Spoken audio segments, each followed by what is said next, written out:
welcome to that spiritual, actual, factual answers to questions you're asking. You find them inside you, recite you, reciting the records. Akashic, we laughing, we drafting the passion to vary. It's time for that comedy, dramedy, all of the fanciest, catchiest acronyms. Listeners, listen, we traveling. Conscious is always unraveling. The reading you're having is mapping you back to your natural habitat. Abracadabra, it's magicless, passing it. To top it off, the host, all the classiest. Now, what were you asking for? All of the answers? What? All the answers. Boomski.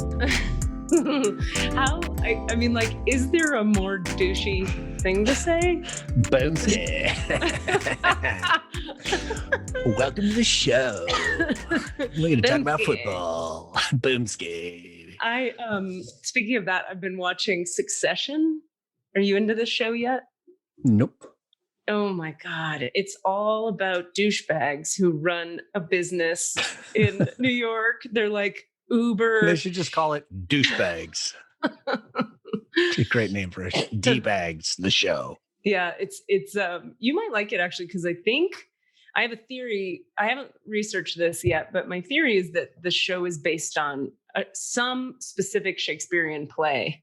And possibly, do you remember that series of plays called Ubu Ra? Yes. Yeah. Never really knew them, but I know the names.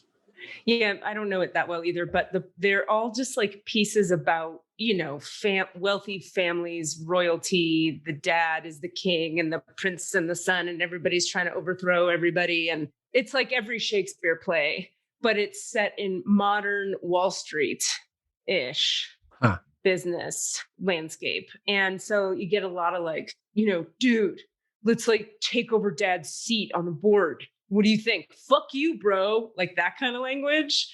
And I fucking eat it up. I love it. It's like so toxic masculinity in a way that's like satisfying to watch as theater, where you're able to sit away from it and go, these bitches are fucked up. And not have to be like in it. You know what I'm saying? Like when it's happening in life, you're like, get me out of this room. But when you watch it on TV, sometimes it's like, yeah, that's horrible. That horrible aspect of humanity over there. I can judge it from a distance. Yeah. Hey, does it matter that there's a real delay? Do we care? It means that the video is a little delayed, but I can turn off my video and turn it back on, which is sometimes helps. Oh, okay. All right. I'll do difficult Desmond edit noises while you're doing that. Great. You're making a joke right now? I'm just kidding. Yes. Whatever. All right. Just don't look at me. Don't look at me. Don't look at me. Yes. I think we've started. Have we started? Oh, we started. I think douchebag talk was the beginning. I would like Desmond to include the douchebag talk. Oh my gosh. I also had like an argument, a second argument with new guy. We're like a month in and we've had 2 arguments and it feels terrible. Well, I mean, a couple of episodes ago, we were talking about how that's hot, right? How sometimes that fire knife fight on the dining room table, followed by sex on the floor. That's not what you're going for, though. I'm sorry to discount the actual pain you're experiencing. No. It's not that. I wish it were that. It's not that. It's never, ever been that for me. It's like when shitty argument. I mean, I will say this. Actually, yeah, now that I think about it, I feel closer to him than I've ever felt right now because we made up and my heart is all blown open and raw. You know that way that like when you have an uncomfortable interaction, it's like you're all blown open too wide. You ever get that feeling? Yeah, absolutely. I don't know about the too wide, but I've experienced the like, that was awful. And I feel much closer to you now because it was so awful. Yeah. So, but of course he's 2 hours away. So we were like lamenting how we can't hug. And then there's like the aspect of like, yeah, there's a lot. I'm not going to get too into it. But anyway, the topic of like what happens in arguments with people and then the rawness afterwards is kind of what I was pointing at. It's just like, ow. It's not even ow. It's like it's almost like the heart muscle gets stretched too wide. Like if you were to take a big fat deuce. I knew it was going there. We can't get away from it, Katie. I mean, you've been watching too much Big Mouth. I do have the power of choice. I could get away from it. But I don't want to. Then don't.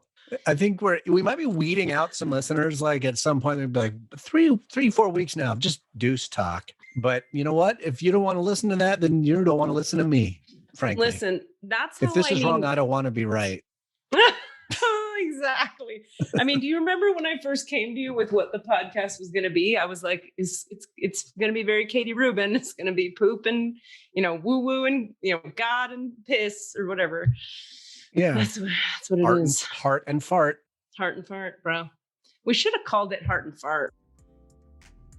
Yeah, I have the crackly Cassidy sounds. Really? Damn it. Except it sounds great on my recording. Not now. Better now? Those headphones. Yeah. I don't know. Crackly noises, crackly sounds, crackly noises dragging us down. Crackly noises singing a song, crackly noises stringing you along. Crackly noises, crackly noises, crackly noises, crackly noises. Thank you. All right, we're just going to start everything all completely over. But I like some of this content, so let's not throw it away. Okay, let's start again. Recording. Good. Okay. Yeah. What were we talking about? So you want to know what I've been doing the last few days? Sure. I'm going to tell you. Yep. So on Sunday, I went to a hangout, like a backyard distanced, masked fire pit birthday party for a friend of mine. Cuddle party? Not a cuddle party. Here's the thing. Like there was, I was distanced, everything, but still. And then on Tuesday, we found out that one of the people who was hosting actually tested positive for the old C19. No. And she can't figure out how the fuck she was exposed because she's been insanely careful and everything. So it's like, I don't know. So theoretically, I was exposed, I was masked and distanced. So then, I called my doctor and asked him, and he was like, yeah, I mean, your exposure is incredibly low, but if you can and want to, here's what you should do. Yeah. So I've isolated from my housemates for the most part for the last several days. Like I just, like if I go into the dining room and people are there because I want to cook dinner, I'll like mask up. And I've just kind of been hanging out in my room and my sort of work room as my dirty rooms, as it were. So that's just been an interesting few days. What about getting a test? Got one this morning. So They don't want you to get the test until at least 4 or 5 days after exposure because it won't show up. Oh. So since I was exposed on Sunday, possibly I got a test this morning, and I won't find out for another 3 or 4 days because it's not an emergency, so they don't rush it. And in the meantime, I'm just isolating. The person who tested positive is completely symptom-free. Wow. As is her husband. I don't know if I know he got tested, but I don't know if he's gotten a result yet. Did I tell you the thing about how on this point about a friend of mine and her husband went on a retreaty something. He tested positive. She tested positive and had 0 symptoms. He was sick as a dog, in his lungs, couldn't breathe, and tested negative. So he got a false negative for sure. I mean, that's possible, but I just throw my hands up. I don't know what the fuck happened. Yeah, everything we do is mitigation. It's not like nothing is all the way anything. It's all just mitigation, lowering numbers. But individuals, we all have a totally different experience as to what's actually happening. Well, I mean, and also like if the tests are like inaccurate, it's extra hard to know what the fuck reality is. I personally have the hardest time with that test. I've had 3 of them. It makes everything in my body hurt. Getting that thing up in your fucking nose. Oh my God. Well, now they're just doing at least for me, the last several that I've had, because I've had a bunch recently because I was doing some background work for films. Yeah. So you get tested like crazy. Yeah. Going into that. They're just doing the swab, like just to the nostril. They're just swabbing the hell out of your nostril, which actually to me feels really good. Like I feel cleaned out. Super down for that. Clean the shit out of my nostril. Don't fucking touch my brain though with that goddamn long fucking thing. I don't know that. Have you had one recently? Because I think they've stopped doing the brain probe. Dude, like a week ago. Really? Yeah. It's different everywhere you go. I'm sorry. Anyway, So that's what I've been doing, but I don't mind it. I'm kind of enjoying it. I can still do my work. You know, I'm doing the podcast I record. I'm in my own room. I'm doing the work where I'm leading teams on virtual scavenger hunts and stuff, doing that work. And that's a lot of fun.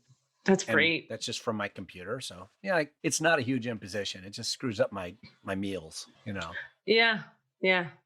In your social time, you know, I was thinking about it, and people keep saying like, you know, how are people dating in Corona, and how, God, I miss dating or like sex with nobody. I haven't hugged anyone in months. And I'm like, I have. Well, you've been doing a thing that I think some people aren't comfortable doing. Right. I'm not promoting it as a thing you should do. I'm just saying, like, I kind of like do the thing I do, which is like read the energy in the room and go like, does this person have COVID? And I ask, and I, so far, knock wood, thank God, it's all been a no. But I mean, I don't know. I mean, there's also other things you can do, which is the fact that you live alone. So you are sort of self-isolated. So you come relatively more isolated, and then it's kind of like sex. You know, like say for sex, we've talked in the past where it's just like, you know, you have to know that anybody you're interacting with, you're interacting with everybody they've interacted with, basically. So and also I live in a small town with a smaller population, although there have been a lot of cases reported here in town. All of a sudden, everywhere. I know it's been slower to get here, though. It was really not here, and then now it really is. Where my parents live in Siskiyou County, they had fewer cases than the White House, you know, at a certain point. And then recently they're skyrocketing. Huh. And it is somewhat like, you know, if you're traveling from your town to this person's town, that is a theoretical vector. Yeah. You know, and these are the things that we're trying to, So that's why people aren't dating, is because they don't want to cross bubbles.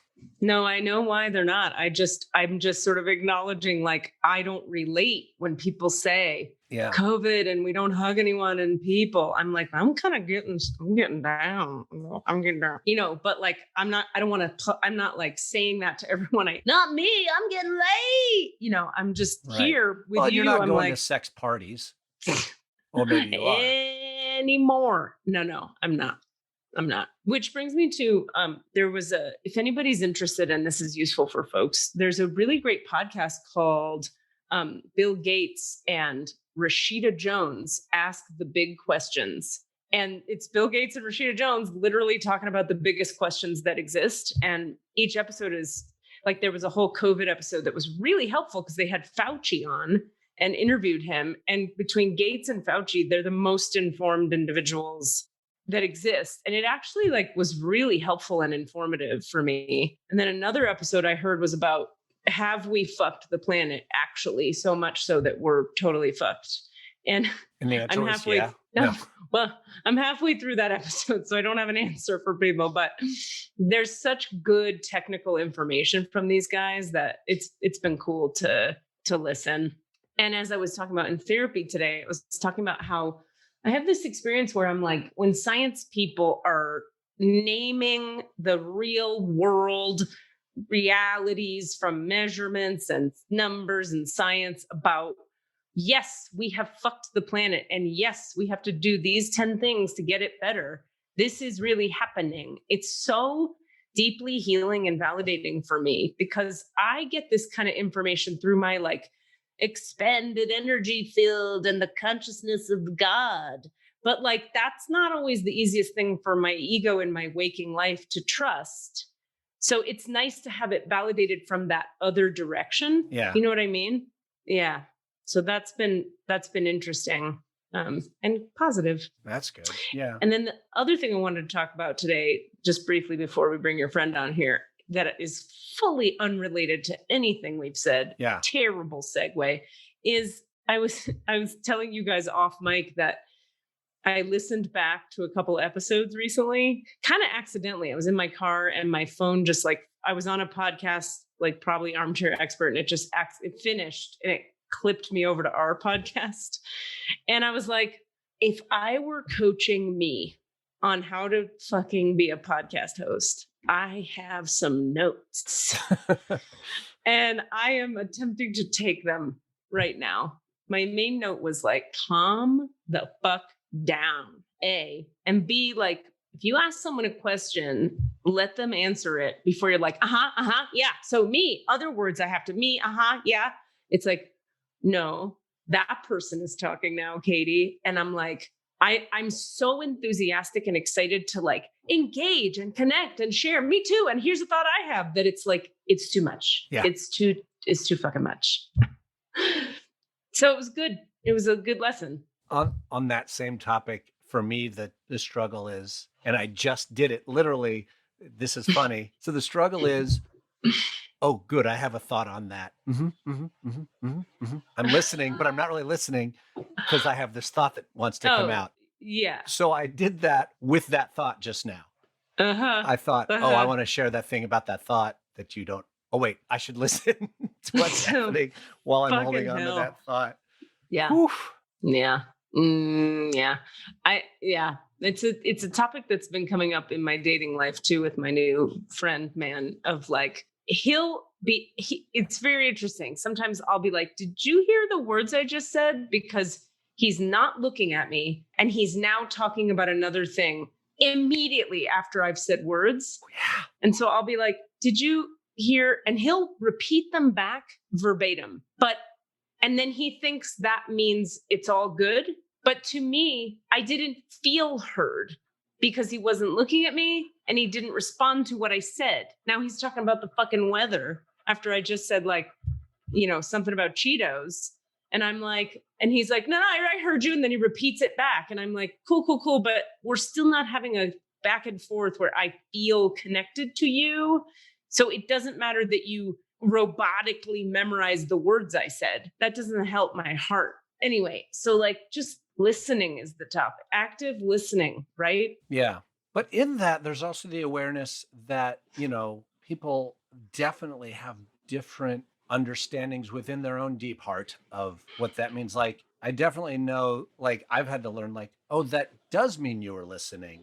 I don't feel it, but through your modality, it does mean you were listening. But so like, where's the meeting in the middle? Like, he can't, you can't expect him to now he needs to be all full engaged heart, like, whereas your space of going like, oh, right, how that lands for him, he's just going to move on to the next thing. But he did hear me. Like, I don't know.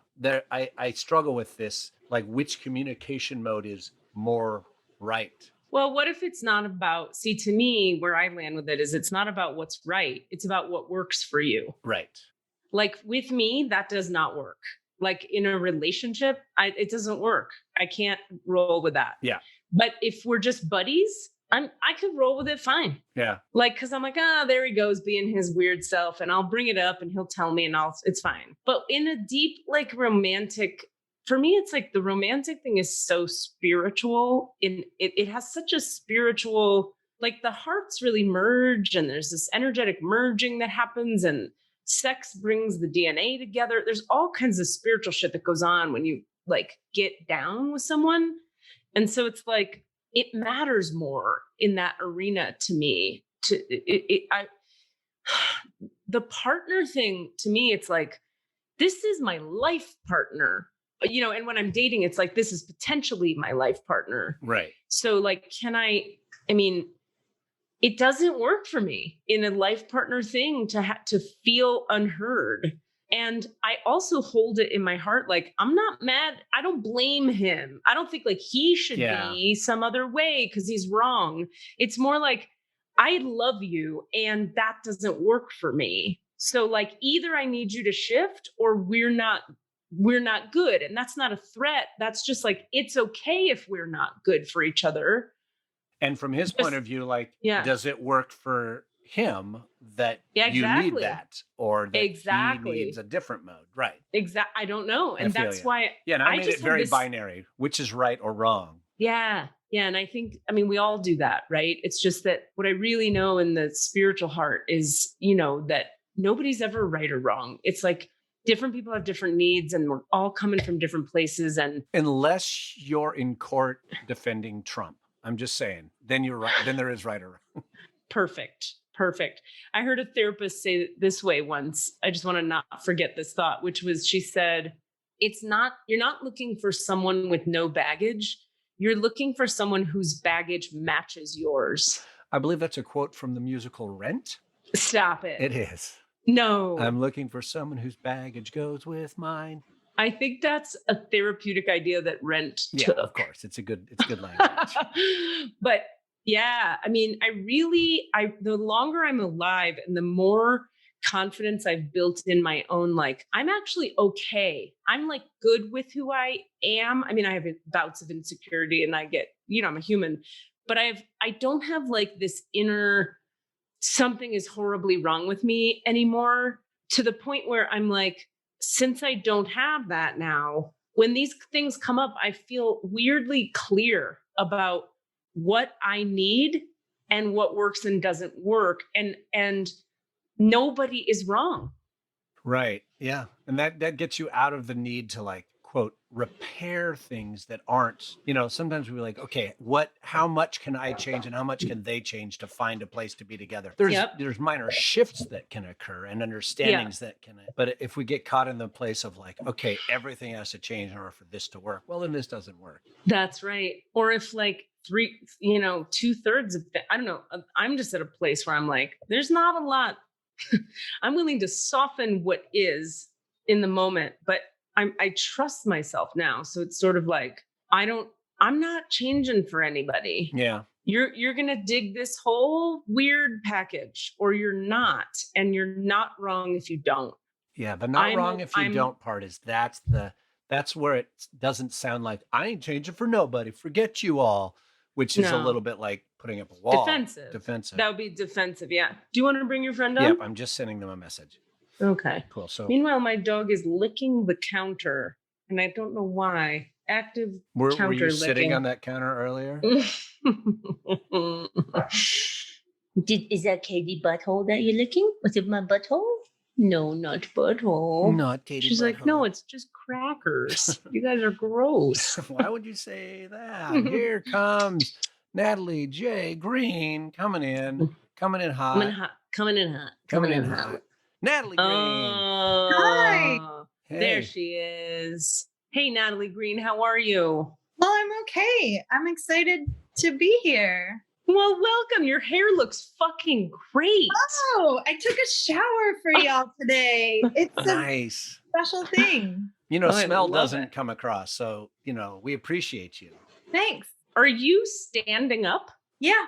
That's cool. Good for you. I can feel the difference between the sit and the stand energy, and it's really nice. It feels so active.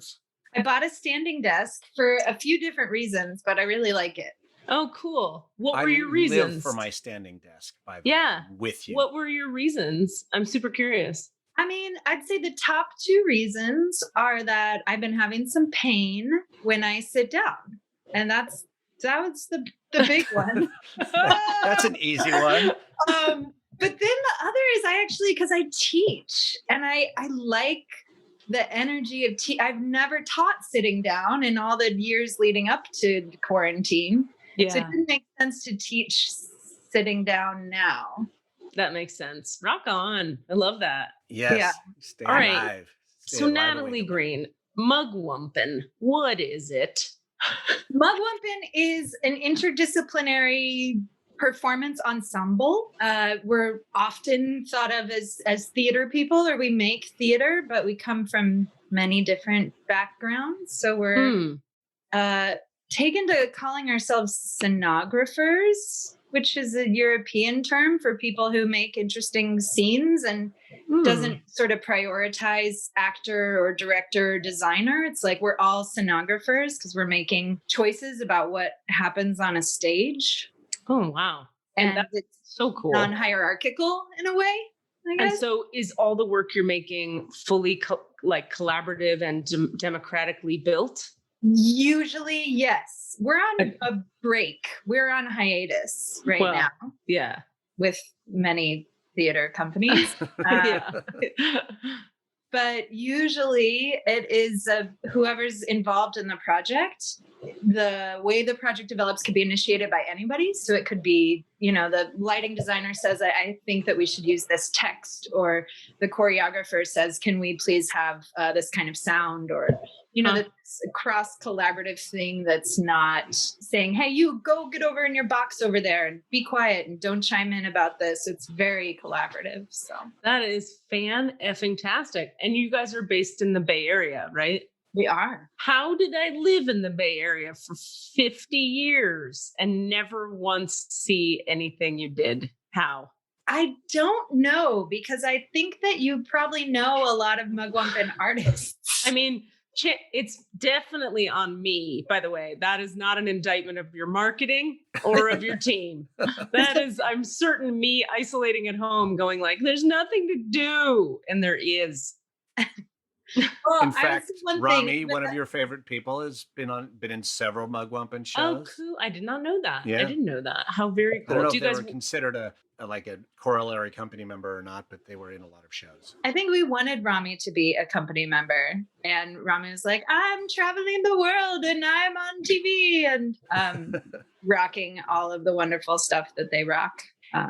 Do you guys have a space, or do you move around based on where what's the show is? We move around. We're based through Intersection for the Arts, is our sponsor and our home base of sorts. Yeah. We've done more shows at Z Space than anywhere else, or Z Below. Yeah. But we've also done site-specific work and a lot of like occurrences, which are sort of like our happenings or like strange events that might be like, we did a 60-hour performance marathon at CIIS some years ago. We were like, what is it like to just perform for 60 hours with no sleep? Holy God. We experiment on ourselves like that and take big risks with our health. Fucking hell. You ever do ayahuasca on stage, or like? Have not gotten there yet, but I wouldn't put it past us. This is going to seem like a real hard left turn, but it's making me think of, by the way, we will get to spiritual stuff. Don't you worry. She's like, I'm not worried. Oh, not worried. It makes me think of when I was in Amsterdam and I saw a live sex show, not because you guys are doing sex shows, but because just on the topic of like shows that are differently structured, right? I was in the red light district, like you are.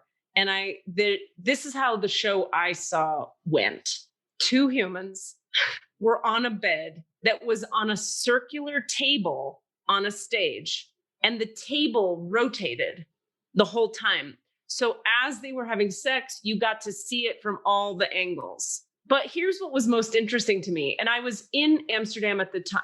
Like I was actually in an acting program in Ireland at the time, in Temple Bar.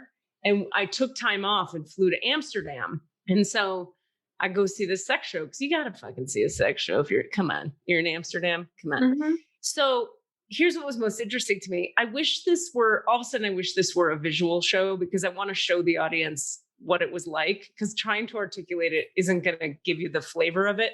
But if you imagine a man thrusting, he was on one knee and one leg was up of hers, and he's penetrating. She's on her back, and he's very calculatedly and rhythmically and correctly, like a ballerina man, boning her very rhythmically like this. And then he'd look out at you and be like, I'm fucking her now. And then he'd look down at her and say some phrase that they had like decided on, like, yeah, you like that, don't you? And it was just very choreographed. And then they'd do stuff that was like, oh, we're going off script. And they'd be like, this is real sex because she just wants me to do this now. But you could feel that it was like, and this is a move we do sometimes. And they did the moves they do sometimes. So anyway, it was like the least sexy thing I've seen on stage. I've seen like Chekhov plays that were vastly more sexy than that. Mm-hmm. Because what's not said, and the tension in the room, and the flirtation underneath, and subtext, and all of it. There's none of that in this shit. It was just like bone, bone, bone. Good night. Well, I've been training as an intimacy director and learning about how to facilitate consent, or sort of like there's this thing people think about actors where it's like, oh, those people have chemistry or they don't. Right. And that philosophy completely discounts the fact that chemistry is a science it's not magic. So you can have your test tubes and be like, a little more of this and a little less of that. And a good director, especially good intimacy director, can actually create tension and what appears to an audience to be sexual chemistry with certain ingredients that you can direct between people. And likewise, you could also have sex without intimacy and just be like performing that like boning and looking around where your table's spinning and the audience like see this physical act happening, but you knew when you were watching it that there wasn't a level of intimacy or some energetic interaction happening between them that we would usually associate with sex. Okay, Natalie, now I would love it if you could tell us a little more, actually, because I think this is a topic that a lot of people don't know exists, is the idea of the intimacy director, which is a relatively new format that's sort of come through in the world lately, in theater and film, too. Yeah, I'm super into it. And I also just want to say that there's an organization called Intimacy Directors and Choreographers, or Intimacy Directors and Coordinators, that does certification. And I'm not certified, but I've trained with them and I'm super geeking out on it. So I'd be happy to share. I guess maybe the one easy way to explain it is a lot of people know what a fight choreographer is, that if you see actors on stage maybe having a sword fight, it's pretty likely they're not going to stab each other because they had a choreographer who specialized in that kind of activity. And it's well rehearsed, it's repeatable, they're safe, they know where to go when and the timing and the cues. And for years, actors didn't have that for sex and intimacy that they needed to perform on stage, and or simulated sex that needed to be performed, and other intimate moments. And people got hurt. People were, actors had taken advantage of each other, or people's boundaries had been crossed. And sometimes it's just mushy because people don't even know what boundaries they have. They maybe need a specialist to walk them through it. And, is this okay with you? Do you feel confident about that? And ask the right questions so that what gets choreographed is safe and repeatable, and the actor feels like they can sort of turn up that chemistry for the audience and also turn it off and walk away when the show's over, the rehearsal's over, and be safe and grounded in themselves. It's a lot of asking questions and facilitating a process where consent is given. And one more interesting thing I would say is that permission is different from consent. So I could, if I'm directing something, I could give you permission, right? Like, Cassidy, I give you permission to squeeze Katie's leg, but does Katie consent to that? Me, as the person with power, could give that permission, but I cannot consent. Only the people involved in that act can be involved in the process of consent. Mm-hmm. So hopefully the person with power allows and encourages that process of consent to happen between the two parties involved. Yeah. All that makes sense to me. Thank you for breaking it down for us. I directed a show once in LA where there was a really important sex scene that was really pivotal to the whole narrative. Like, the show didn't work if we didn't believe that these characters were having excellent sex and they really were in love with each other. And I find it interesting that it was intuitive to me.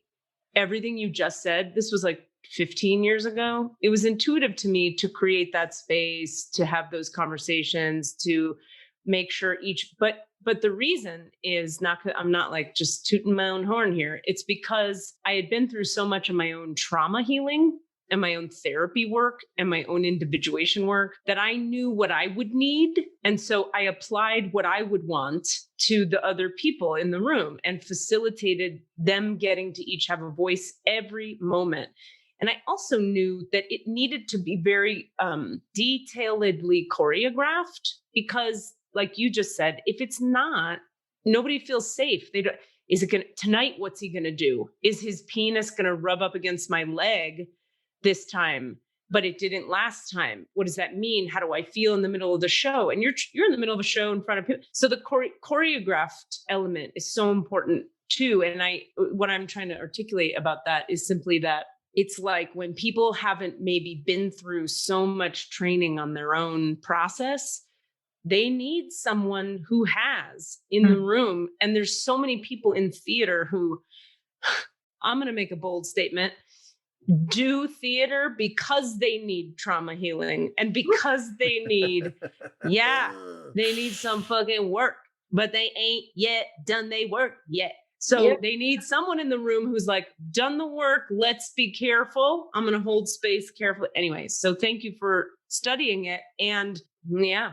But it also sounds like when you were able to lead that process as a director, and tell me if I'm wrong here, but it wasn't necessarily your theater training that prepared you to lead that well. It was the work you've done, maybe healing your own trauma, you're being a feminist, you're being connected to magical spiritual realms, all these good things you know about the human condition and how to respect people that maybe didn't come from your theater training, but you brought into that practice. That's 100% what I'm saying, is that I had done all this outside work that I now am of the point of view, like, I think theater school, this is just my human one lady point of view.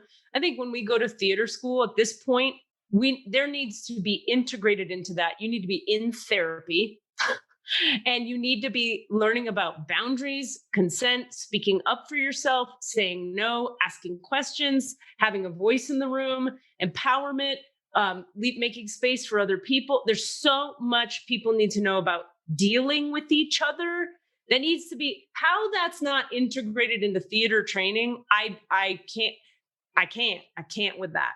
No, because we have the experts who are the theater teachers who are actually leading us through a lot of work that is therapeutic in nature, but have no business doing it. Like, especially like I loved my voice teacher. He was phenomenal in graduate school, but that's where in voice classes where all that shit happens. Like, did you cry today? Did they break you down today? Like, that's a thing in grad school, especially. Like, did you get broken yet? Yeah. And it's like, oh, well, that means that they're digging into my psyche, and maybe I need some help that's not some dude with a theater degree helping me with that before I get handed to this person as raw clay. That's right. Or it's a person with a theater degree and a something else degree or certification, as we're talking about here, as Natalie's referring to, because if you have the training, rock and roll, you could do both things. You can hold space in two different ways, I think, some schools are doing better than others. I'm at USF, so we're the Department of Performing Arts and Social Justice. And we've always had this mandate from the Jesuits of like, how can we do good? How can we use the arts towards social change? Wow. And train our students to be socially conscious and maybe not break our students down in the same way. We hope, but we're not perfect either. And we still have questions about how we are and aren't perpetuating white supremacy or, upholding the patriarchy or whatever, because it's still true that we were trained in these unhealthy ways. And so it's all this personal work we have to do as educators to like make the world that we want to see and train our students the ways that you're talking about. Yeah, 100%. That's so great that your department is committed to that kind of angle on it. That's refreshing to hear. You must know Mark Raffel then? I do. Oh, Mark and I just taught together yesterday. Oh, yeah, on Zoom for some corporate thing we did, which was great. Do you know Mark Raffel? Have you met Mark Raffel, Cassidy? We have a standing joke that no one else but us knows about. That every time Katie brings up Mark Raffel, she has to ask me if I know Mark Raffel. And the answer is actually not really, but I've met him through Katie once. But I can hold this over your head, Cassidy, because I do. No, I know. I mean, like, legitimately, here's the funny part of any of that, if there's anything funny in it, is that truly like 10 different times I asked him that from a sincere place of like, anyway, so Mark and I were teaching, Mark Raffel, like over and over. He'd be like, remember last week when you asked that? And I'd be like, I don't remember that. Anyway, that's the little thing we have going on. So speaking of nothing to do with what I'm about to say. Okay.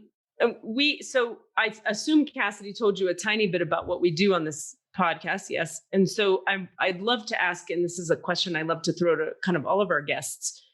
How would you frame, or what would you say about anything for you of a spiritual nature? Like, do you have a practice? Do you do stuff? Do you believe in things? I don't even know how to frame the question really, but what is spirituality to you, if anything? Oh, I come from a long line of spiritual women, and some more woo and some less, but I'm from the desert. So I feel like some like deep part of my being is a desert creature and a spiritual desert creature. Although I've spent a lot of my life in the Bay Area. I think like my spiritual core is of the desert. Which desert? Sonoran Desert. So I'm from the border, Tucson, Nogales, Arizona. Cool. Yeah. I'm in the southwest corner of Colorado, so I'm relatively close to there now. Okay. Yeah. And I have I shouldn't say weird, but I have a deep love affair with Tucson, oddly enough. The I have town. a love-hate affair with Tucson, but that's just because my family's there. Well, that'll do it. Which part of that is your family? I hope that. All. No. Okay. No. Yeah, that's that'll right. do it. No, Yeah. that's true. It's both. But I would say that I have had mixed experiences sort of embracing and mixed experiences pushing away my spiritual interests and abilities. So I'd say that I'm not someone with a rigorous practice. I have always felt like I've lived under a lucky star in some way, that I have been in a lot of dangerous situations in my life and experienced hardships and kind of come out okay. Like it consistently happens that I get into some shit and then it's fine. And so I've never wanted to take advantage of that.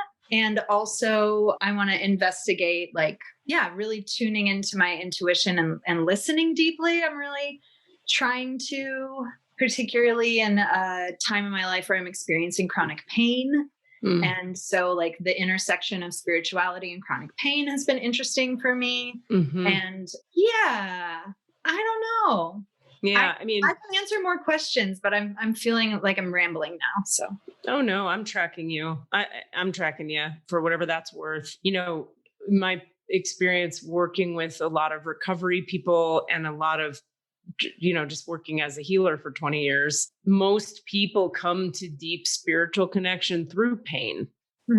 Like there's this whole thing in the consciousness realms in the schools and the light worker schools of there's this new movement toward facilitating in the consciousness of the collective, the ability for humanity to choose divine connection from choice and joy rather than from necessity and pain. Like we're all trying to move the collective toward like energetically doing our light work toward where people can just be like, I would like to feel lighter and brighter now. I choose more spirit. But the reality is, so that's like the nice idyllic sort of utopian vision we all carry. But the reality is most human beings, 99.9%, come through pain, because pain, is the doorway to it. The Leonard Cohen thing, I think it's Leonard Cohen. He says it's the cracks that let the light in, and that's literally true from an energy healer perspective. Like when you have an injury, oftentimes the reason healers are such a mess personally is because they've been injured really badly, which literally blows their energy field open in a way that gives them abilities they wouldn't have had they not been injured that way. So the trick obviously for healers then is to like heal your shit and know yourself and be a functioning human and deal with your own wounding, but to then simultaneously benefit from the crack open that you've been given. But a lot of people, for better and for worse, depending on the situation, are just kind of broken, but also have real legitimate healing abilities. And it's that pain that gives them that. So anyway, I'm a big proponent of pain because I've seen so many people get where they're trying to go spiritually through some problem they couldn't solve through therapy, or some problem they couldn't heal through Western medicine. And then they show up to a woo-woo weird person like myself and, oh, it was an entity invasion. It wasn't about your mom.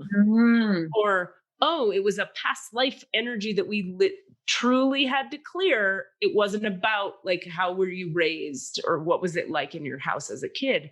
And sometimes there are things, of course, that are about how you were raised as a kid and your mom. There's a ton of that. Most of it is that, but not all of it. Most of it is mom. And I would say the other thing that came up as you were talking, I realized, is grief. So I feel like when I've experienced loss, and it feels like it kind of strips me bare. I feel a lot more receptive to noticing energies and other things of just like, oh, either physical pain or like loss and grief and that kind of hardship. And then all of a sudden I can feel it when some entity or spirit walks into the space, or when I'm about to make a bad decision. There's like, I just feel more receptive in those moments where I've kind of been stripped bare of all the other pretense or whatever else constructs my identity or personality. When that stuff gets broken down, then I'm quite spiritual. That is the business. And we were just talking about that. We always have this phenomenon on this podcast where Cassidy and I will talk about stuff before the guest comes on. And then every time, inevitably, it comes out of the guest's mouth. Every time, almost every time, I should say. But I was talking about feeling super raw today because of an argument or disagreement I had with the person I'm dating, and just like what that is to walk around with a cracked open heart, and how, the sensitivity is heightened when that's happened. And my life is just a constant series of cracking and expanding and expanding and cracking and opening and cracking and opening and more. And like, that's just the frickin' path of this lady healer person. But anyway, it works really well to do that thing. And you were saying that that crack open, the argument that you hated having that then stripped you bare and laid you bare ultimately does make you feel closer to this person and more intimate. Yeah. So it's both the pain and the result though is a truer spiritual connection. Exactly. So the spiritual connection with the divine or the all that is becomes greater when the heart is cracked open and with the other human in the room. Did the argument like burn away some of what was debris between you, and then there's a more direct pathway? It's more like, that's an interesting way to frame it. I wonder if that's true. I have to sit with that question, but my experience in the moment of it was like, because we came back to each other, I wouldn't even say that we resolved the issue at hand per se, but because in therapy, they call it rupture and repair.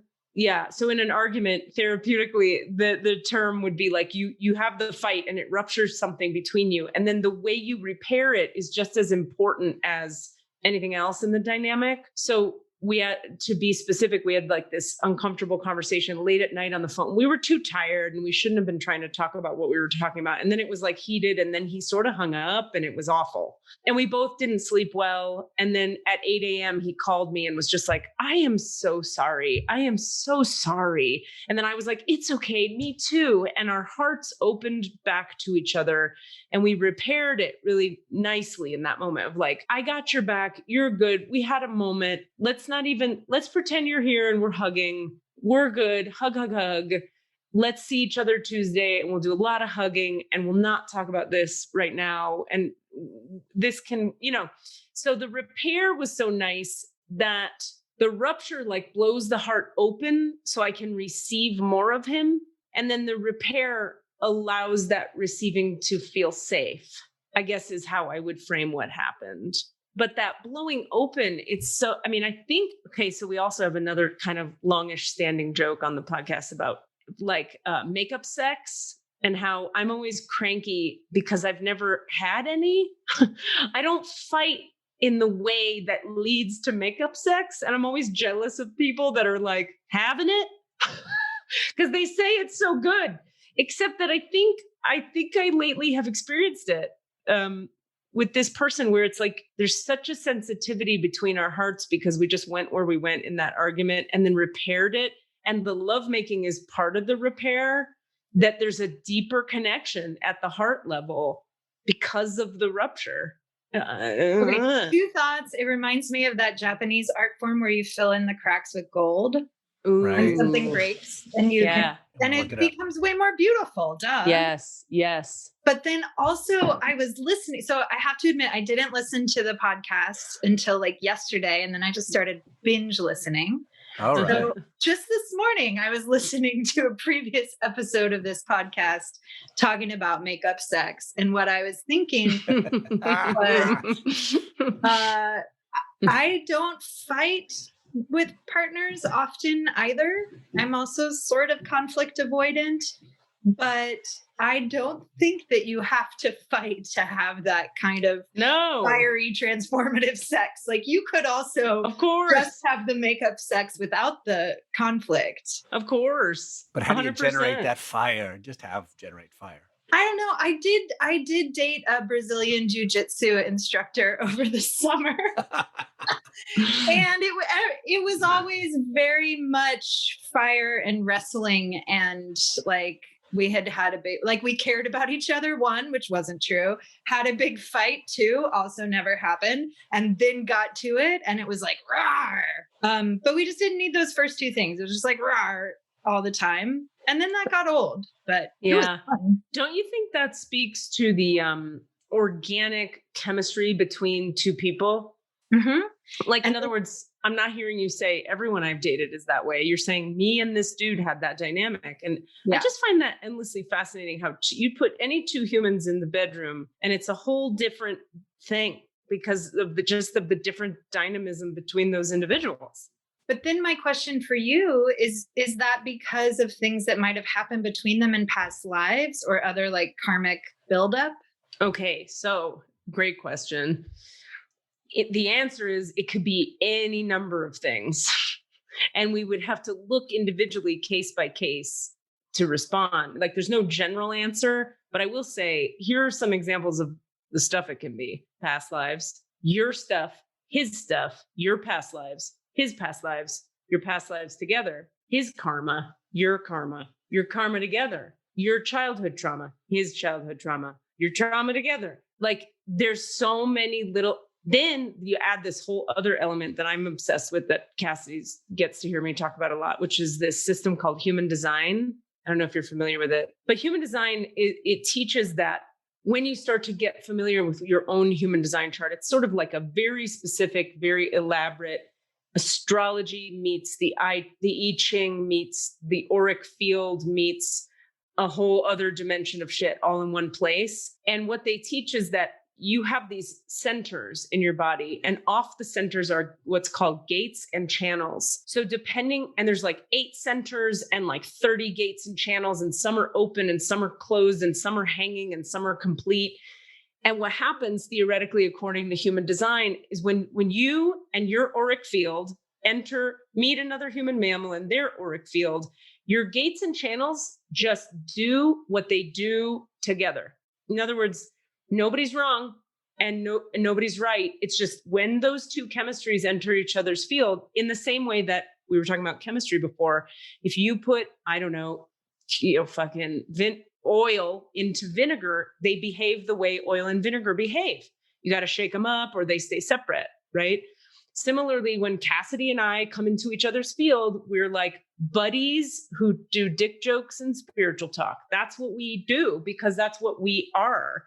And so for me, there's been a real liberation in really looking closely at different people's charts and looking closely at my own human design chart, because it takes away the constant, relentless belief we all function from, so many of us anyway, anyone who's intelligent or sensitive or both, that I have to heal all my stuff or figure my stuff out and change and be better so that I can be better with people. Sometimes that's the case, but other times it's like your gates and channels just don't fit with that person in front of you's gates and channels. Or your gates and channels add up to like jujitsu sex where you don't have to have a fight. Or in our case, me and current dude, our gates and channels lead to we fight too much and it's maybe not going to work.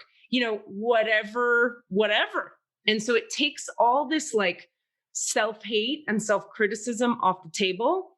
And it's very empowering. Now, of course, you could use that as an excuse to never own your shit and never take responsibility or be a grown-up person. And we're not supporting that idea.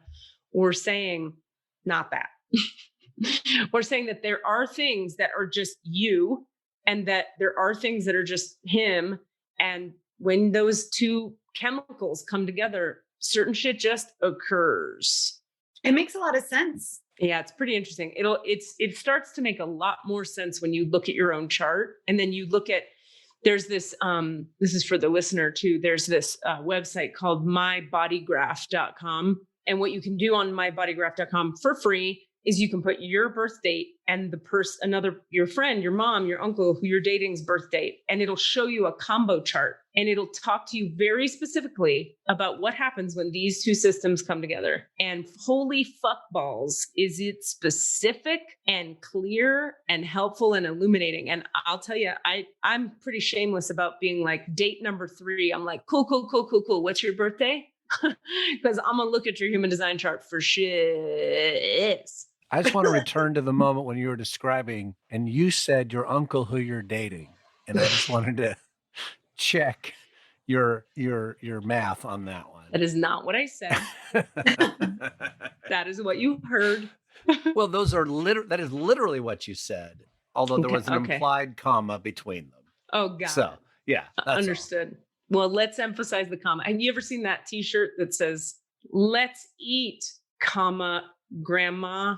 And then on the back of it, and then under it, it says, let's eat grandma commas without a comma. And then on the back of the shirt, it says, commas save lives. Let's eat grandma. Let's eat, comma, grandma. That said, commas are important, people. And then it was like, well, if yeah. That's great. That makes me laugh. That's really great. So true. Yeah. So now would be the time, I think we're kind of at our time where we would open your Akashic Records if you'd like us to. Yeah, I'm down. I just want to say in terms of how I started binging this podcast yesterday. Oh, yeah. I was like laying in bed with a heating pad last night, falling asleep while I was listening to one and had some strange dreams. I don't really remember my dreams usually. I just know that they were something by the quality when I wake up in the morning. Yeah. And then first thing in the morning, I broke a glass and I was like, oh, something's happening. I was like, this is you, because usually I break things when there's like something spiritual about to be passing through. And rock on. Yeah. So I already broke a glass in honor of this experience. So you're ready to go is what you're saying. Yeah. Natalie, give me 10 seconds. I just got to do something. And I have to pee, so I'm going to do that too. But before I pee, Natalie, what's your full legal name that's on your driver's license? It's Natalie Janelle Greene. Let's pee. We'll be right back. Okay. All right. Cool. Give yourself a second. I'll be right back. This is my moment to just talk to Desmond and say, Desmond, how's it going? And you're just hearing this and wondering, I hope the sound quality's good. You know I love you, and I hope everything is going well in your life right now. So this is my private message to Desmond. Okay, so we'll close our eyes just for a moment, and we'll take a couple deep breaths into the low belly. Dropping into connection with the pelvic floor and the womb, or the pelvic floor if you're just a dude. Just a dude. If you're just like a dude, just like feel into your pelvic. Breathing into the second chakra, feeling the feelings that are there. As you inhale, just allowing that low belly to expand and fill while the shoulders remain relaxed and the chest remains relaxed. And as you exhale, allowing the low belly to collapse a bit. Okay. We're going to feel into now, as you continue to breathe in that way, into the low belly, feel into the bottoms of each foot, visualize, imagine, and allow that at the bottom center of each foot, a little foot chakra starts to open to expand the bottom of your foot, turning the bottom of your foot into like an open space. Little foot chakra, or like a little hurricane of light, opens and spins open and open, bigger and bigger, until the plane of the bottom of each foot is a nice open field, like a space. And this open space allows the electromagnetic field of your body to connect with the electromagnetic field of the earth, just by feeling into the bottoms of your feet and imagining that they have open windows, yes, as the surface area of the bottoms of them. Yeah. And then coming out of the bottom of each foot, from each foot is 500 energetic roots that extend like tree roots down into the earth, many hundreds of miles. From your left foot, tree roots. From your right foot, tree roots. Down and down, down and down, hundreds of miles.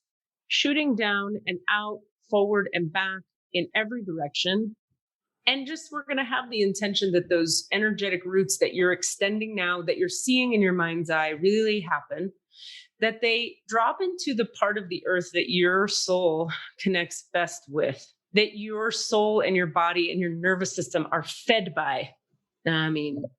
And as those roots extend, we're going to see now extending from the base chakra, the root chakra, the bottom of your spine, a nice big wide grounding cord, maybe 1.5 feet wide, that shoots down to the center of the planet now.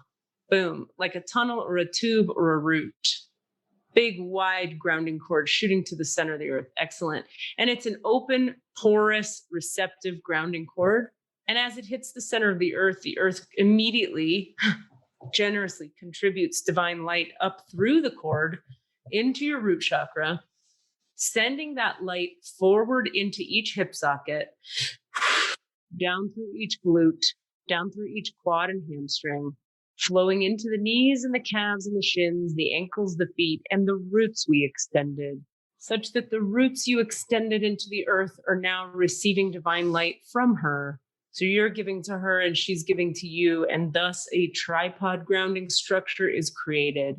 Ashhadu an la ilaha illallah, ashhadu anna Muhammad abduhu wa rasulullah. And so we'll visualize now. Let's see, is that required? No. Okay, so I think we're ready to go. And so we do acknowledge, as you just keep that image of the tripod grounding structure, your connection to the earth and your connection to your low belly breath. We do acknowledge the forces of light now, asking for guidance, direction, and courage to know the truth as it is revealed for our highest good and the highest good of everyone connected to us. Holy Spirit of God, protect me, please, from all forms of self-centeredness. And please direct my attention to the work at hand. Help me to know Natalie, Jeanette, I put it away. Natalie, Janelle Greene. In the light of the Akashic Records, to see Natalie Janelle Greene through the eyes of the Lords of the Records, and enable me to share the wisdom and compassion that the masters, teachers, and loved ones of Natalie Janelle Greene have for Natalie Janelle Greene. And I'll go quiet for just a moment now. Okay, and so the records are open, and I'm going to ask out loud, Lords, masters, and teachers of the Akashic Records of Natalie Janelle Greene, the woman who's here on this podcast now with Cassidy and myself, I ask that you deepen me into her records, and you deepen her into her records, allowing us access to the highest vibrational frequencies of her soul and its alignment to source. Yeah, thank you.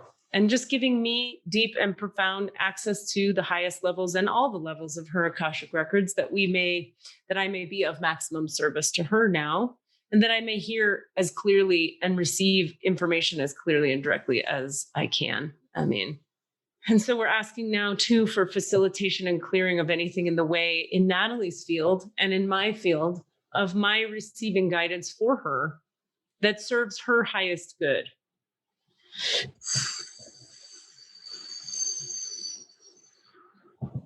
I see. Yeah, we're asking for the removal, the clearing, the pulling away of everything that would stand in the way in Natalie's energy field, body, mind, soul, spirit, heart, across all time, dimension, space, reality, and my own, that would stand in the way of my receiving clear, direct guidance from her team, from her Lords, masters, and teachers of her records now. Okay. And okay, is anything else required? No. Yes, something else is required. What is required here? I'm just going to listen for just a moment, Natalie. Okay, imagine, if you would, Natalie, for just a moment, that every piece of resistance that you might be carrying on any conscious or unconscious level to being deeply spiritually connected, to surrendering to the divine, and to hearing useful guidance right now, will you see all that energy in your mind's eye as like a black or a gray sludge that's running through your meridians, that is dropping right now down through that root chakra that we extended into the center of the earth, that grounding cord? Just kind of visualize a bunch of dense, I want to say cynical, cynical and skeptical energy just draining down through that grounding cord now. Yes. Yes. Allowing for a nice softening of the nervous system and the heart. Keeping in mind that if I do my job right, all we're doing here today is connecting with the source, which is love, and bringing through, some loving guidance, support, and direction that's meant to increase your fulfillment, peace, joy, ease, and healing in your life. Nothing here is meant to be impressive or fancy or bullshit. I mean, okay. Thank you for that.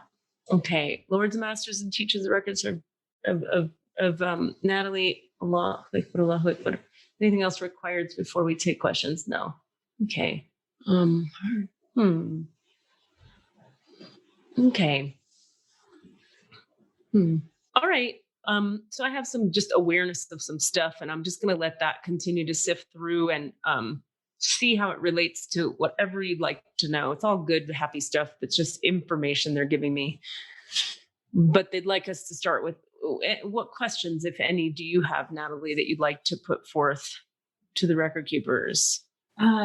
What do I need to know to carry less suffering in my body? Okay. Okay. Where in your body is the suffering? At this time in my life, it's in the pelvic floor. Okay. Would you be willing to feel into that pelvic floor discomfort right now? Yeah. Okay. So let's just drop in there. Really, you got to actually feel it, or I can't really do this. Yeah, that's it. Oh, Allah. So we're just going to bring we're going to flood that area with light and start to soften whatever needs softening, strengthen whatever needs strengthening, clear what needs clearing. Continue to visualize some dark energy draining from the pelvic floor, Natalie, down through that grounding cord into the earth. And as it drops into the earth, it just instantly turns into golden and white flecks of light that just dissipate into nothing.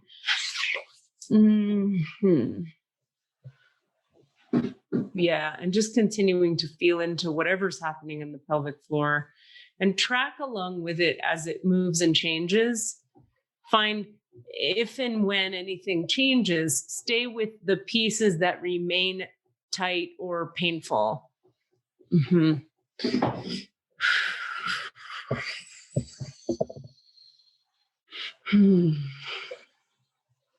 All right. So Natalie, if you could tell me a little bit about what's happening in the pelvic floor now with regard to the discomfort or the pain that's there. Now in general, or now in this moment? Right now.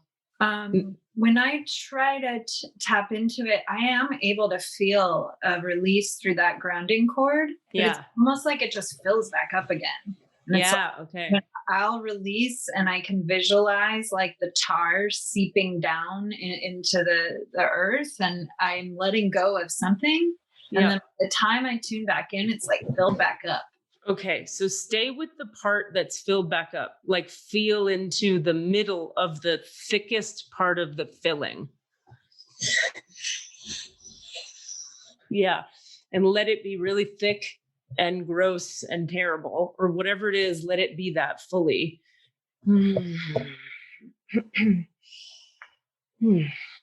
Okay, so any and all past life energy, past lives that are holding this in place, creating it, locking it into Natalie's body, being soul, spirit, we ask for all that, Lords, Masters, and Teachers, to be brought to present time now. Cleared, lifted, uncreated, destroyed. Natalie, all I need you to do is stay with the sensation. Yes. Okay. Staying again, tapped into whatever might be happening in that area. I'm going to run this wacky thing. So any and all beings without bodies attached to that area, sharing that area with you, in your body, on your body, near your body, in this dimension or any other dimensions, past, present, or future timelines that are creating that tightness for Natalie there, that tension, that pain. Y'all can go ahead and leave her body, being soul, spirit, across all time, dimension, space, reality now. Lords, masters, and teachers of the Akashic Records of Natalie, Greene, we're asking for facilitation of anything and everything on all planes of reality, this dimension and all others, past, present, and future timelines, anything and everything, creating that pain or holding it in place to be unlocked, cleared, uncreated, destroyed. And we're calling on all the star beings and the star nations to facilitate this clearing. Any and all star beings and star nations that desire and are willing to facilitate clearing here, we're asking for that to happen. That Natalie may have no pain in her pelvic floor anymore. Shadwan la ilaha illallah, Shadwan Muhammad abduhu wa rasulullah. All right, I'm going to ask a few questions out loud, Natalie, and then I'll check back in with you in just a moment. So is there any past life remaining stuff that's no? Contributing karma? No. Trauma? No. Entities? No. Demonic stuff? Demons? No. Other people's energy? Yes. Okay. So feeling into whatever's happening in that area right now, Natalie, anybody else's energy that you're carrying there, would you be willing right now to send it back to that person so that they can grow on their soul path and you can be free of this? Yes. Okay. Allah. All that now sending back to the person or people it came from, past, present, or future, any dimension or reality. I mean, Allah.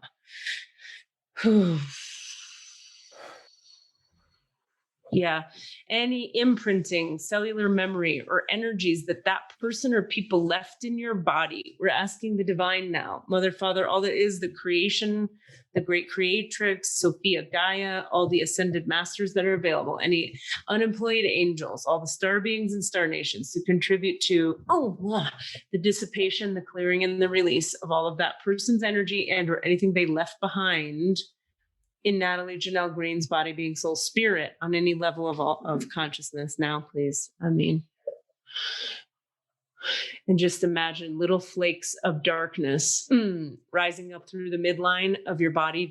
I keep wanting to call you Janelle. It's so funny. Natalie, up through the midline and dissipating out your crown into golden flecks of white light, golden and white light. All of that, everything and anything that person or people left behind. Ya Shafi al-Alim al-Qudus al-Salam, dissipating out your crown, just turning into white light wherever it is. Allah. Ya Shafi al-Alim al-Qudus, Ya Karim, Ya Shafi Allah, Ya Shafi al-Qudus, al-Qudus, al-Qudus al-Salam, al-Razak, al-Aziz. Okay, so what, Natalie, if anything, is happening in that area now? It feels warm. I feel some heat. I would say the quality of the pain is different. Yeah. How so? What was it like, the quality before, and what is it like, the quality now of the pain? I feel like I've developed a lot of patterns of resistance to like sit without, like I avoid it a lot, and I feel a little more comfortable looking it in the face now, and like there's pliability. Okay. That wasn't there. Okay, and let's say that the pain itself, the actual pain, let's just say, for the sake of having some language to share, that we started at a 10 out of 10.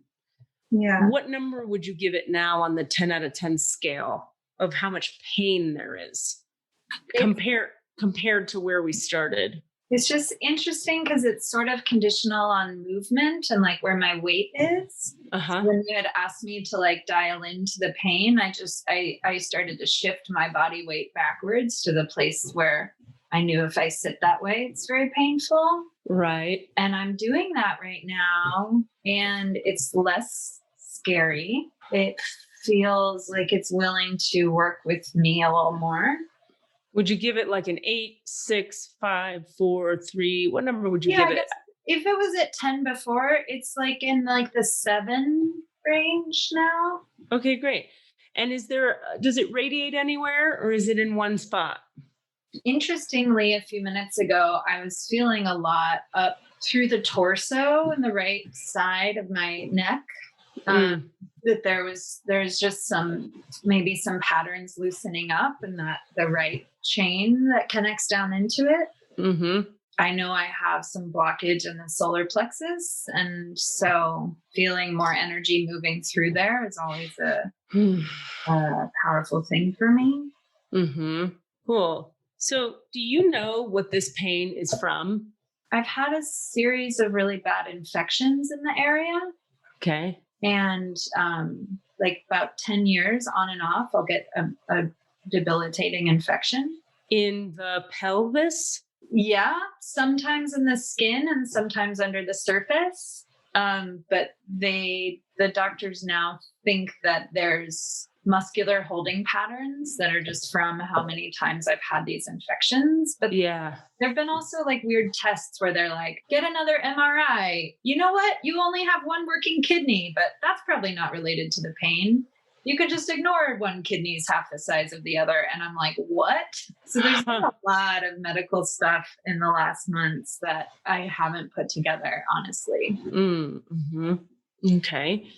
If I were to ask you, let's see, if you were to theorize about, let's say there was an emotional human thing that happened, like a trauma of some kind, that set all this in motion, what would that be? I mean, when I try to tune into it emotionally, there's shame. I think shame is one of the things, and like some level of commitment to that shame that sometimes manifests in a self-sabotage. Sometimes there's neglect. And what caused the shame? Shame about what? Oh, let me tune into that. I don't know. I think that for me, there's a level of like, I don't let myself like shine as brightly as I am capable of, because I've been in a lot of situations where that would have been dangerous or scary or weird. Like what kind of situations? I don't know. I've never had any money in my life. So I was, I grew up poor, and then I like chose an artist's life with a lot of hustle in an expensive city. And I feel like I'm not actually getting at the root of this. Could you ask the question again? Just a moment. We're actually clearing a lot just by talking about it all. Cool. Just keep feeling into the 7 out of 10. Do whatever you have to do to be with that. The question was, what was the source of the shame? Shame about what? You said, I don't shine as brightly as I could. Why not? What's the shame about? What happened? I don't totally know, but I do feel a shift in the quality of it. Great. Tell me about that. It's in a slightly different position, or I'm not experiencing the pain in the exact same place. Yeah. Where is it now? It's a little more on the right side, which is often like a more challenging side of my body and where I've had more injury. So that's interesting. It's almost like it's reverting or reversing, like it's going back through some of the patterns, like unwinding maybe. Yeah, that's the word that people use all the time. Good job. So stay with wherever it's tight right now. Okay. Good. You're doing great. Sometimes all we have to do is be with what's there, and then the divine through me can just like treat it. So you don't have to release it even. You get to just be with it. And we do the releasing over here.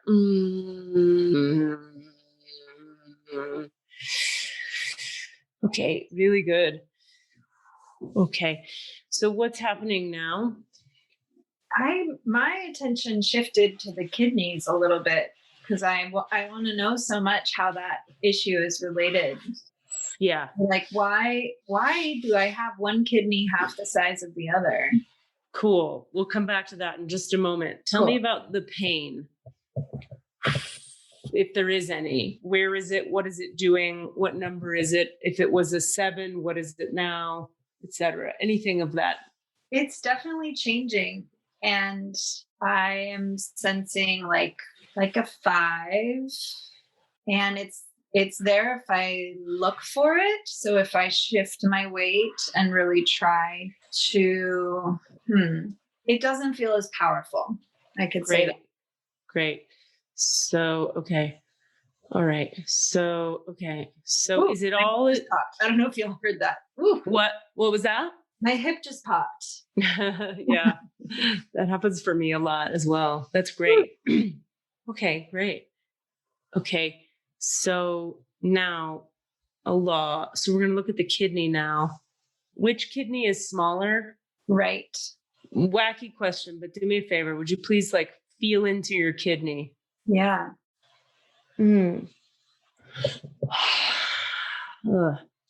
All right. And what's happening now for you either in the kidney or anywhere else? I have a hard time really feeling into the kidney area. I experience a lot of sensation there. So what's happening anywhere? There's a buoyancy, I would say. I feel light, a little floaty, and attention keeps being pulled to the crown of my head. Okay. Yeah, and the left side is like, do I not get any credit for having been good all this time? Allah. Thank you, left side, for supporting Natalie's life and making it all possible. We acknowledge you. Okay, so bring your attention, if you would, Natalie, to the crown of your head.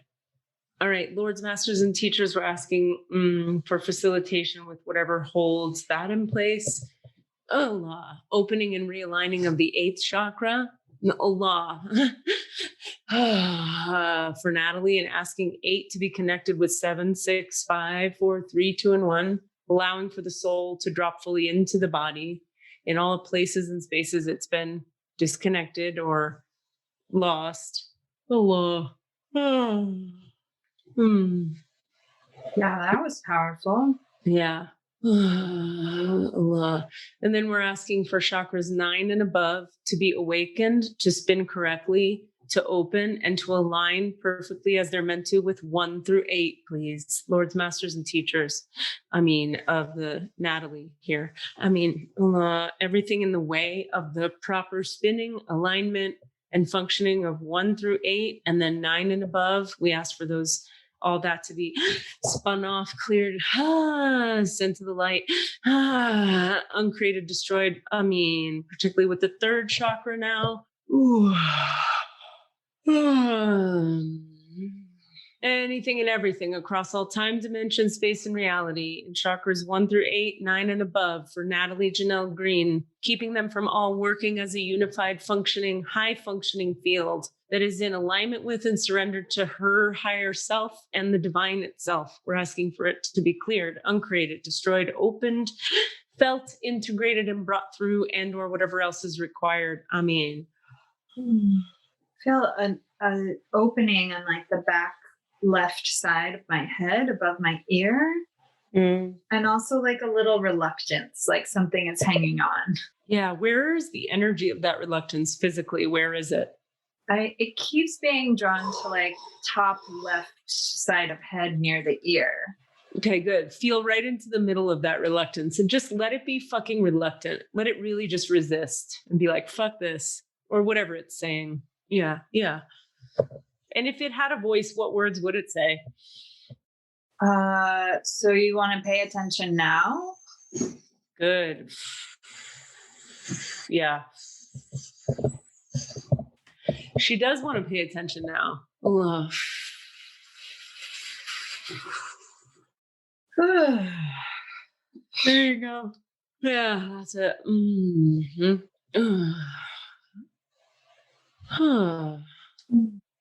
Do you have any Irish or Scottish lineage? Yes. Yeah. Okay. Okay. So we call on the Star Nation or Star Nations, plural, that are in alignment with her Celtic, Irish lineage. Allah, asking for high vibrational, Allah, energetic delivery now from you to up-level her alignment and her midline. To create more ease and flow, abundance, joy, and ease in her 3D reality. Now, please, lining us up with her star family.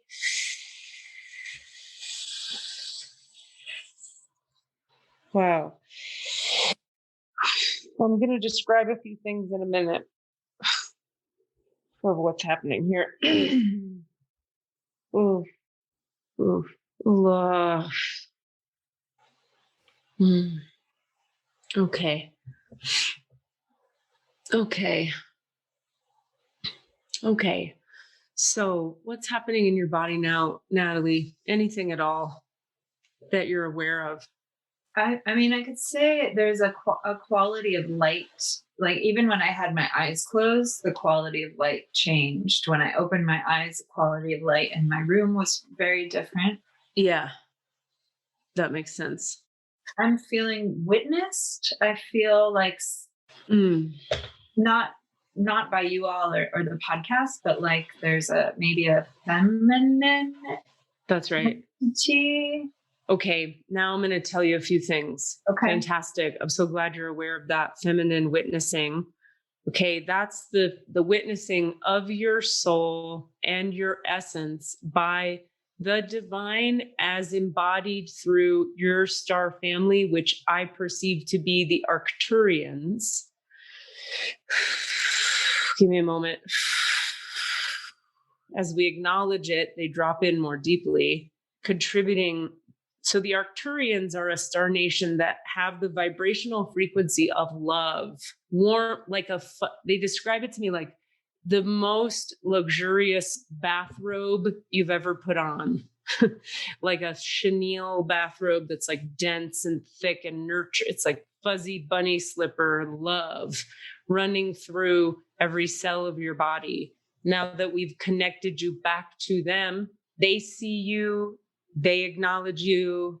They love you. The record keepers send their love. The divine witnesses you. Now, even bigger than that, or I should say sometimes more potent than that.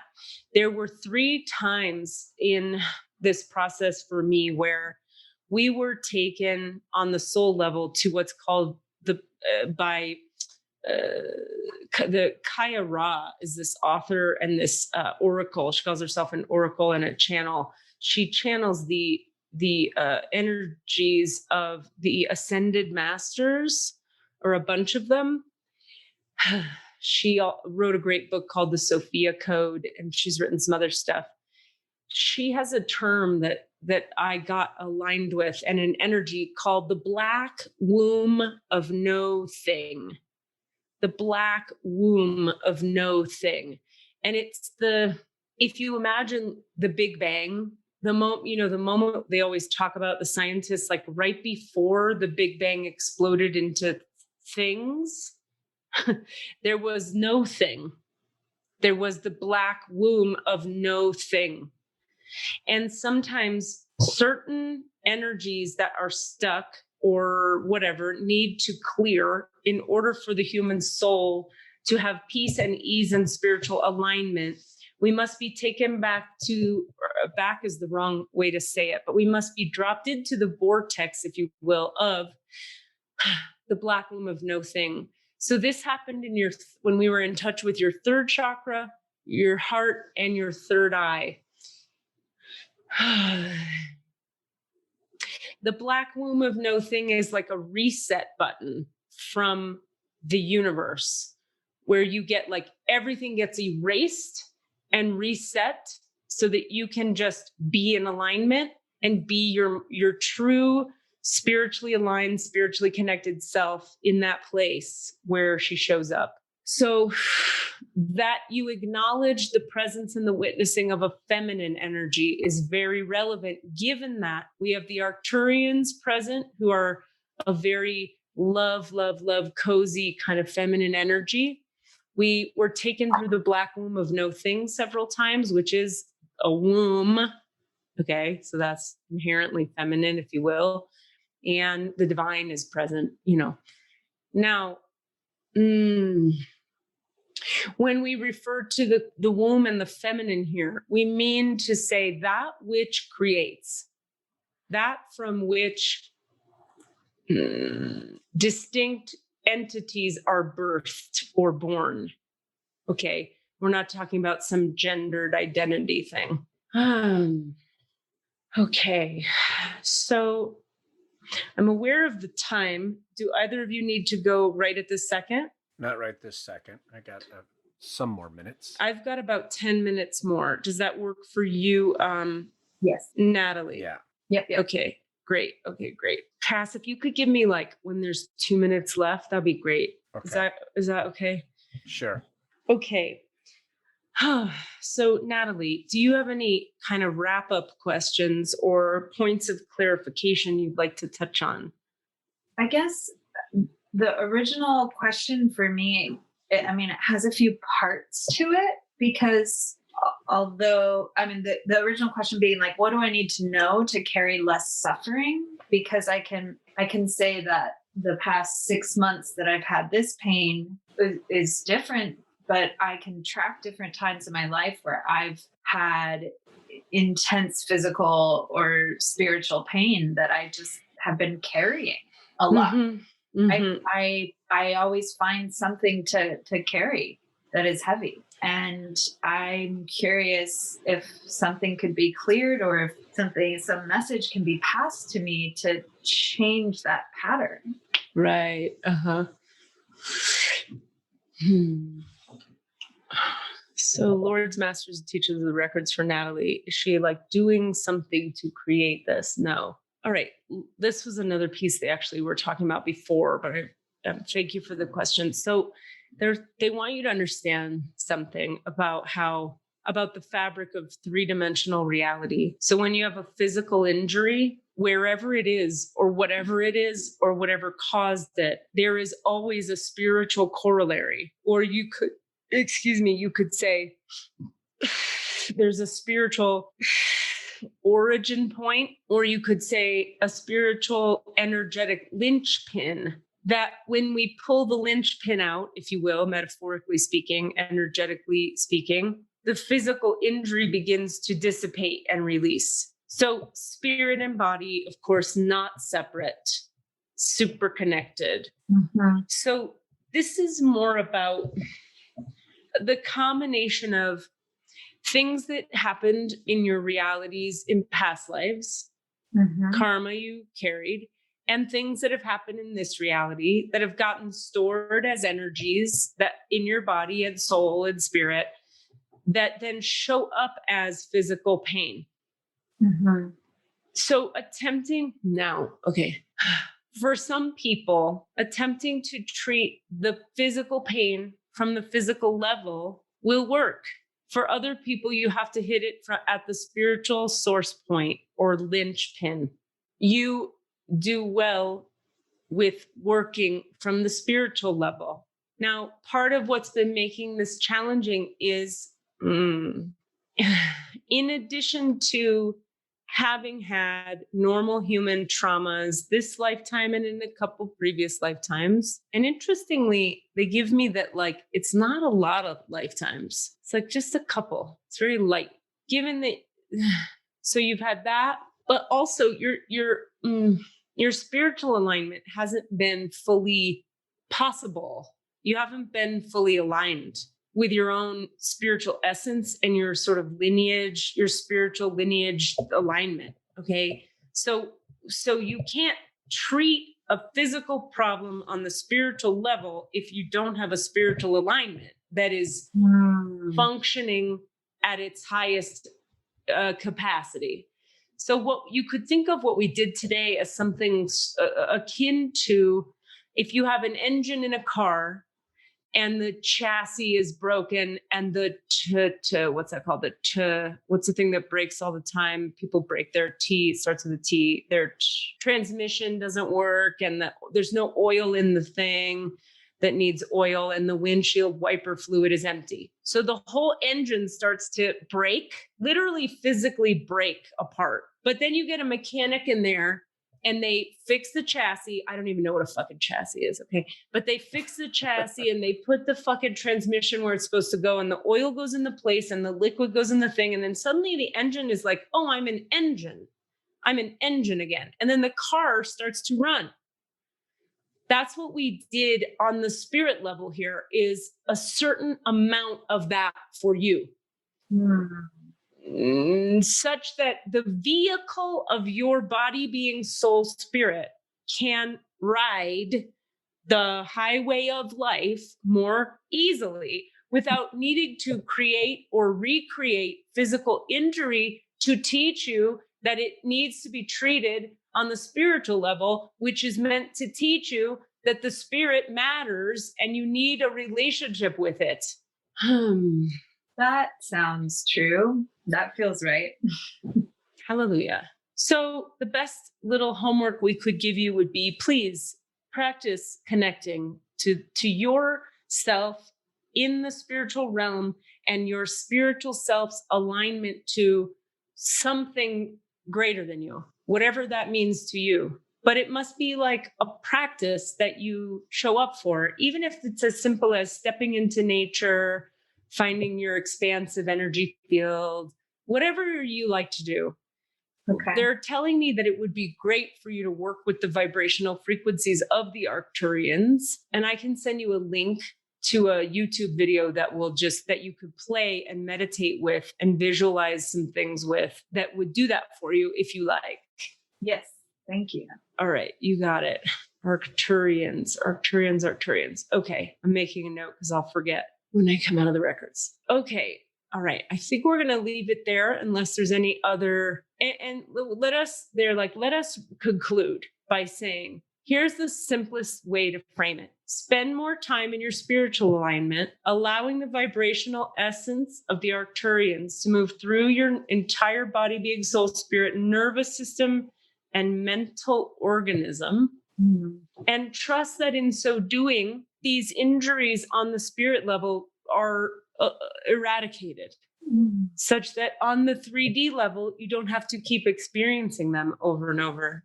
The other piece that is required is a diligent commitment to being free of it all. As you mentioned at the beginning, there can sometimes be a bit of resignation or resigning into, or collapsing kind of into the, oh, well, that's just how it is, or a kind of familiarity with these problems and an identification with these injuries. Rather than that, let us encourage in you that you make a commitment to being liberated from all of it, period. And that you understand it is not too much to ask to be liberated from all of it. A lot of most human beings function from, well, at least I just have to accept it. What we would offer is acceptance is step number 1. I accept that I have this pain. Step number 2 is feel into that pain. Step number 3 is bring the light of something greater than you to the pain and allow that light to transmute it such that you no longer have it. Too many human beings are functioning from very low standards of what they believe is possible for themselves in terms of their healing. All of it can go. That being said, certain injuries will require consistent attention from the light over the whole lifetime. Because in the same way that if you get, hit by a brick in your head and then you have a dent in your skull, you could heal all the trauma and you could heal the entities and demons and the pain of it and the grief and all of it. But there's still going to be a freaking dent in your head that's going to require some attending, right? Similarly, certain things require that we tap in daily or as often as we're willing for them to function well, in the same way that a car engine requires oil regularly. You don't just put oil in once and you're good, right? Right. You change the that's oil. That's how engines work. Yes, that's good. Yes. Fuck you. God says, fuck you. No, God doesn't say that. And we're running out of time. All right. So I'm going to close the records now. Thank you, Natalie. Thank you. I want to thank the masters, teachers, and loved ones for their love and compassion, the lords of the records for their point of view, and the Holy Spirit of light for all knowledge and healing. I ask that you return now, record keepers, Natalie Janelle Greene's energy to herself, completely to herself. I ask that you return her now to her complete human wholeness. The Divine Portal and the Akashic Records for Natalie Janelle Greene are now closed. The Divine Portal and the Akashic Records for Natalie Janelle Greene are now closed. The Divine Portal and the Akashic Records for Natalie Janelle Greene are now closed. Okay. Whew. Okay. Sometimes it takes a second for me to pull on out of there. All right, let's open this Zoom back up. There we go. Well, thank you for that. Thank you for that. My pleasure. That Arcturian light is so cozy. I never want to leave it. It's going to be fun, I predict, and juicy and nourishing to sit with that energy and allow it to pour through the cells of your body so you maintain the engine, right? And you don't have to have the physical pain. I'm ready. Cool. Standing up again. Yeah. Didn't hurt that bad. So that was cool. Progress. Yeah. A different quality in the body. Also in the back space. I felt myself like my forward, future oriented go self, like dropping into the back body. That's good. Just trust, and softening. That's really beautiful. That's Natalie's fantastic. email. Mm-hmm. One of the sort of challenges for me with the podcast and this work we do here is it's like I'm so aware inside the space of what now we're going to do this, and next time we do that, and then we're going to do that. Like I see the treatment plan, but we don't do that. We just do once. And and I let it go, and I trust people take what they take, or they come back or they don't, or whatever. But it's like my soul is like, yeah, but let's finish. Let's do all of it. Yeah. Well, I will come back anytime, or I would love to work with you more. It was interesting when the guidance around have a regular spiritual practice, commit to that. Yeah. Cause I have an altar over there, and it reminded me how sort of ignored it is right now. I actually have my grandfather's ashes near my altar, and it has some of that energy of death and loss, and there's not a lot of possibility in the altar right now. So that's I think that's where I should start. Cool. Yeah. And the link I'm going to send you, if you sit with it for 15, 20, 30 minutes a day, that'll just completely change the cells of your body. Cool. I love that. Yeah. Well, I think we all have to get going, unfortunately. So I'm just going to encourage us to do our work. Do your work. Do Thank you your so work. much, Natalie. Thank you both so much. Yeah. Thank you for being here with us. You too. Thank you. So lovely to see your face. Likewise. Take good care. Take care, guys. Bye. Bye. What are you asking for? All of the answers? Say what? All of the answers? Yeah, all the answers. Hey guys, thanks for listening. We'd love to hear from you. Please email us with your questions so that we have questions to answer in the Akashic Records. Our email address is allanswerspod@gmail.com. That's allanswerspod@gmail.com. And if you'd like to find us on Facebook or Twitter, it's @allanswerspod, @allanswerspod. Thank you. I'm not going to do that. Let's see. What could I sing a song about now? This is for you, Desmond. When Cassidy leaves, that's when I touch my pee. I'm touching my pee and I'm making myself squee. Cassidy leaves and then I touch my pee and then I make myself squee. Wee. When Cassidy leaves. Cassidy leaves. Thank you. Good night. That was a Sounds Awesome production.